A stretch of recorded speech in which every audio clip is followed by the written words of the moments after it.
আসসালামু আলাইকুম প্রিয় চাকরিপ্রত্যাশী শিক্ষার্থী বন্ধুরা, কেমন আছেন আপনারা সবাই? বাংলা বাগধারা নিয়ে আমার চ্যানেল থেকে যে ভিডিওগুলো দিয়েছি আপনারা সবাই অনেক পছন্দ করেছেন। তারই ধারাবাহিকতায় আজকে ইংরেজি বাগধারা, যাকে আমরা বলি ফ্রেজ অ্যান্ড ইডিয়মস অথবা ইডিয়মস অ্যান্ড ফ্রেজ সম্বন্ধে জানব। এগুলো কত সহজে মনে রাখা যায় সেই টেকনিকটা আপনাদেরকে আজকে দেখাবো। সেজন্য আমি বিসিএসের একটি ডাইজেস্ট থেকে মোটামুটি 34টির মতো ফ্রেজ অ্যান্ড ইডিয়মস নিয়েছি। আমার সাথে থাকলে শেষ পর্যন্ত আশা করি আপনারাও ফ্রেজ অ্যান্ড ইডিয়মসে আর কোনো ভয়ভীতি থাকবে না এবং পরীক্ষায় যে কোনো পরীক্ষায় আপনারা এখান থেকে সহজে আনসার করে আসতে পারবেন। দেখুন, আমি যদি জুম করি, আমরা মূলত বুঝে বুঝে ফুটবো, ঠিক আছে?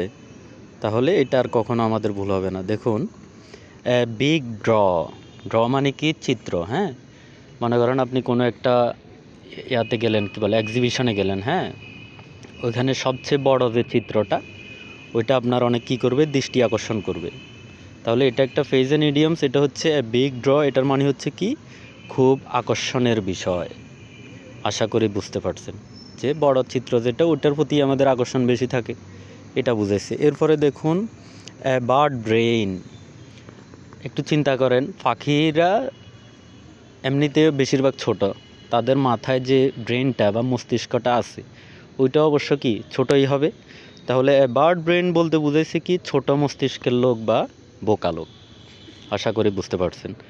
এরপরে দেখুন, bolt from the blue. Bolt মানে হচ্ছে বিদ্যুৎ বলি না আমরা, তাহলে ব্লু বলতে এখানে বুঝেছে আকাশ। আচ্ছা চিন্তা করেন আপনারা, আকাশ থেকে হঠাৎ করে যদি বিদ্যুৎ চমকায়, হ্যাঁ, এই জিনিসটা বুঝাইছে যে সম্পূর্ণ অপ্রত্যাশিত বা হঠাৎ করে। তাহলে বোল্ট ফ্রম দ্য ব্লু মানে হচ্ছে কি, সম্পূর্ণ অপ্রত্যাশিত, মানে যে কি বলে, বিদ্যুৎ চমকায় হঠাৎ করে, ওইটা বুঝাইছে এখানে। দেখুন, এ পিচ অফ কেক। চিন্তা করেন, এক টুকরা কেক, এটা খাওয়া খুবই সহজ না? অনেক বড় কেক হলে না আমাদের অসুবিধা হইতো, বাবারে এত বড় কেক কীভাবে খাবো। তাহলে ছোট একটা টুকরা কেকের এটা খুবই সহজ খাওয়া। তাহলে এটা থেকে আমরা মনে রাখতে পারি যে কাজ খুব সহজে করা যায়। আশা করি বুঝতে পারছেন। এরপরে দেখুন, রেইনি ডে। চিন্তা করেন, আমাদের শহরাঞ্চলে যখন বৃষ্টি হয়, বৃষ্টি হওয়ার সাথে সাথে কি হয়ে যায়, জলাবদ্ধতা তৈরি হয়ে যায়, জীবনযাত্রা অনেক অসুবিধার হয়ে যায়। হ্যাঁ, বন্যা হয়ে যায়, এই জিনিসটা বুঝেছে। ওই সময় আমরা অনেক কষ্ট করতে হয়। তাহলে রেইনি ডে বলতে বুঝেছে দুঃসময়। আশা করি বুঝতে পারছেন। এরপরে দেখুন, অ্যাকিল হেইল হচ্ছে, এটা একটা গল্প থেকে আসছে। অ্যাকিল নামে যে লোকটা ছিল বা যোদ্ধাটা ছিল, তার জীবনটা ছিল হচ্ছে মূলত পায়ে। তাকে শরীরের সব জায়গায় আঘাত করলেও সে মরতো না, কিন্তু তার পায়ে আঘাত করলে, হিল বলতে এখানে পাদদেশ বুঝেছে বা পায়ে বুঝেছে, ওইখানে আঘাত করলে সে মারা যায় বা যাবে। তার মানে তার ওই পায়ের জায়গাটাই হচ্ছে কি তার দুর্বল জায়গা। তাহলে অ্যাকিল হেল বলতে বুঝেছে কি, দুর্বল জায়গা।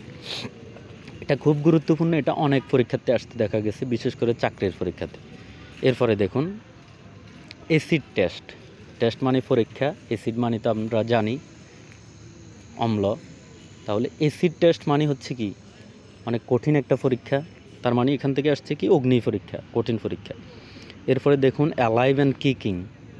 অ্যালাইভ মানে হচ্ছে কি আপনি জীবিত, এবং কিকিং মানে কি, কিক করতেছেন, বল কিক দিতেছেন, এটা বুঝেছে। তার মানে আপনি কি অ্যালাইভ আছেন, কিন্তু ওই যে কিক লাথি দিতেছেন এখনও, মানে কি আপনি কাজ করতেছেন। হ্যাঁ, এটা বুঝেছে যে খুবই কর্মঠ।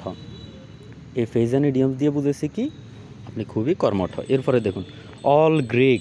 চিন্তা করেন, আমরা বাংলা বুঝি, ইংরেজিও মোটামুটি বুঝি, কিন্তু কোনো একটা লেখা যদি পুরোটাই গ্রিক লেখায় থাকে, গ্রিক ভাষা কি আমরা সহজে বুঝি? অনেক কঠিন না আমাদের জন্য? তাহলে অল গ্রিক এটা দিয়ে বুঝেছি কি, 9 নাম্বারটা দেখুন, সম্পূর্ণ দুর্বোধ্য, মানে যেটা সহজে বোঝাই যায় না, এরকম জিনিস। এরপরে দেখুন, অ্যাপেল অফ ডিসকর্ড। আমরা ডিসকর্ড শব্দের অর্থটা যদি জানি, দেখুন আমি লিখে রাখছি, ডিসকর্ড মানে হচ্ছে ঝগড়া। তাহলে একটা সামান্য আপেল নিয়ে ঝগড়া, তার মানে এটা কি, বিবাদের কারণ, ঝগড়া এখানে আছে। ডিসকর্ড অর্থ জানলেই আপনি বুঝে যাবেন এটা বিবাদের কারণ। এরপরে দেখুন, at a snail face. Snail মানে হচ্ছে শামুক। আপনারা যদি চিন্তা করেন শামুক কীভাবে হাঁটে, খুবই ধীর গতিতে। তাহলে ফেস মানে গতি, তাহলে এখান থেকে আসছে স্নেল ফেস। অর্থটা জানলে আপনি বুঝে যাবেন। আপনি দেখুন অত্যন্ত ধীর, ভেরি স্লো।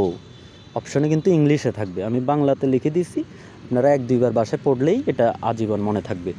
এরপরে দেখুন ব্রেথ ওয়ান্স লাস্ট, আমরা বলি না উনি শেষ নিঃশ্বাস ত্যাগ করেছে, এটা বুঝেছি যে মৃত্যুবরণ করা। তাহলে আশা করি বুঝতে পারছেন। এরপরে দেখুন বিগ গান, গান মানে হচ্ছে অস্ত্র, পিস্তল। আমরা কি ছোট অস্ত্রের দিকে তেমন নজর যায় না, বড় অস্ত্র যেটা ওইটার দিকে আমাদের বেশি নজর দেয়। তার মানে এটা দিয়ে বুঝেছি কি গুরুত্বপূর্ণ ব্যক্তি, মানে যার দিকে সবার ফোকাস থাকে ওইটা। আশা করি বুঝতে পারছেন। এরপরে দেখুন add fuel to the fire. Fuel মানে জ্বালানি, ফায়ার মানে হচ্ছে আগুন। ওই যে আমরা বাংলা বাগধারাতে পড়ছিলাম আগুনে ঘি ঢালা, রাগ বাড়ানো, বা এখানেও একই কথা, আরও উত্তেজিত করা। আশা করি বুঝতে পারছেন। তারপরে দেখুন ব্লাড বাথ, বাথ মানে গোসল, ব্লাড মানে রক্তে। তাহলে রক্তে গোসল কখন করে? যখন গণহত্যা চালানো হয়, লাগাতার মানুষ মারা হয়, হ্যাঁ, তখনই তো রক্ত জমে ওইখানে মানুষ গোসল করার মতো অবস্থা হয়। তার মানে হচ্ছে কি ব্লাড বাথ হচ্ছে নিষ্ঠুর গণহত্যা, জেনোসাইড, হ্যাঁ, ক্রুয়েল জেনোসাইড, এটা বুঝাইছে এখানে। এরপরে দেখুন blue bird, blue blood, blood মানে রক্ত। আমরা জানি আমাদের সবার রক্ত কি লাল, কিন্তু কারো রক্ত যদি নীল হয় তাহলে সে অনেক কী করবে, গর্ব করবে, আভিজাত্য দেখাবে, হ্যাঁ, এটা বুঝেছে এখানে। ব্লু ব্লাড মানে হচ্ছে আভিজাত্য। আশা করি বুঝতে পারছেন। এরপরে দেখুন কলে হল্ট, হল্ট মানে হচ্ছে থামা বা দাঁড়ানো। তাহলে কেউ যদি আপনাকে দাঁড়াইতে বলে অবশ্যই আপনি কী করবেন, দাঁড়াবেন। তাহলে কলে হল্ট মানে হচ্ছে থামা বা বন্ধ করা, স্টপ। আশা করি বুঝতে পারছেন। এরপরে দেখুন কল টু মাইন্ড, মাইন্ড মানে মনে, কল মানে ডাকা। তাহলে মনে ডাকা কোনো কিছু, রিকল করা, এটা হচ্ছে কি স্মরণ করা।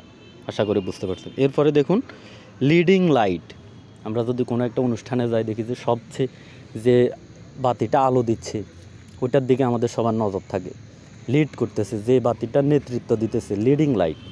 তার মানে এটা দিয়েও বুঝেছি কি গুরুত্বপূর্ণ ব্যক্তি, যার দিকে সবার নজর। আশা করি বুঝতে পারছেন যে ইম্পর্ট্যান্ট পারসন, হ্যাঁ, এভাবে দেওয়া থাকবে। এরপরে যদি আমরা দেখি, দেখুন সফট সোপ, সোপ মানে হচ্ছে সাবান। আমরা জানি, আমরা তো সবাই ব্যবহার করি সাবান। সাবান অনেকটা কী হয়, শক্ত হয়, কিন্তু সাবানকে যদি আমি যতই বলি নরম নরম, তাহলে এটা কি হবে, অনেকটা তোষামত করা হবে, হ্যাঁ। তাহলে আমডাগাছি করা ওইটার মতোই বাগধারা।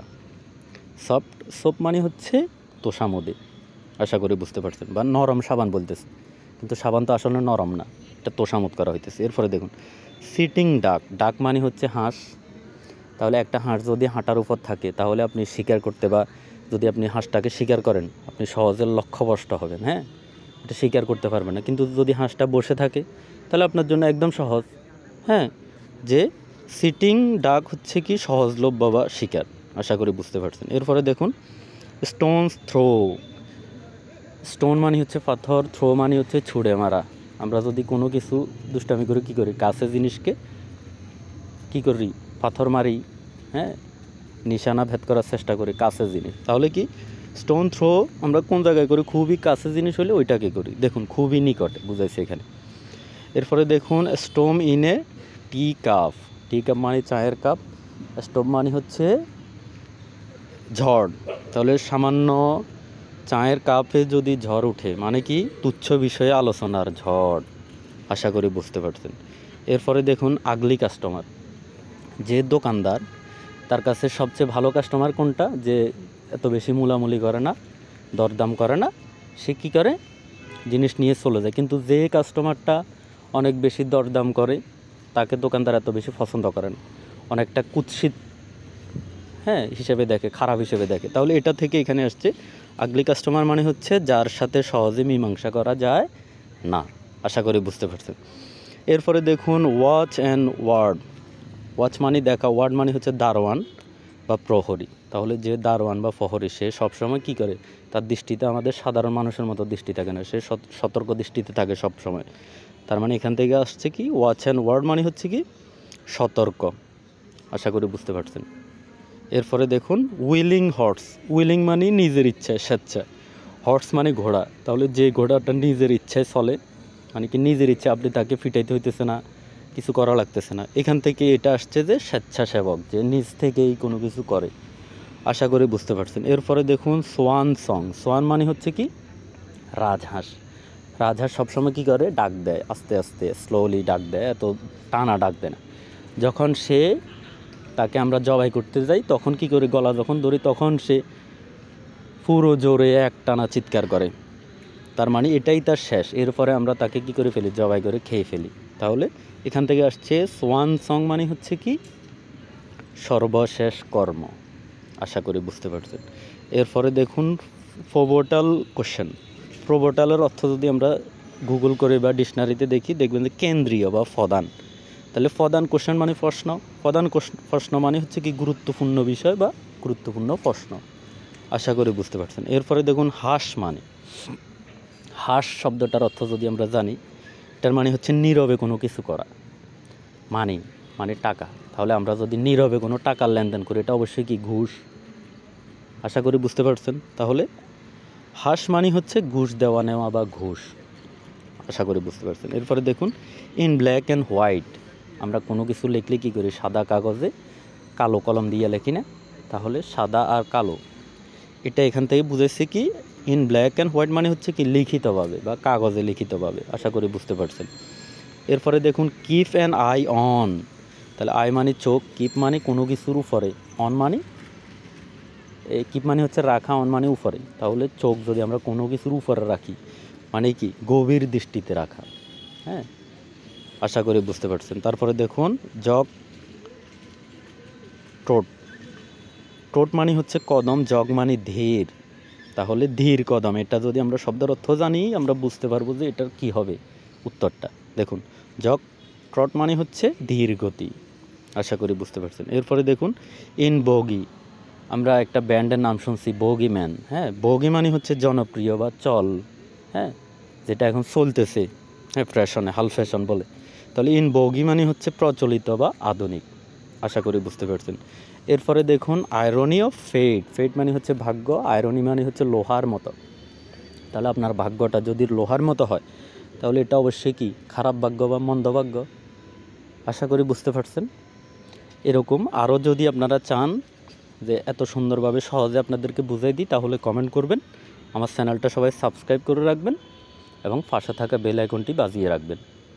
সে পর্যন্ত সবাই ভালো থাকবেন। ধন্যবাদ সবাইকে। আসসালামু আলাইকুম।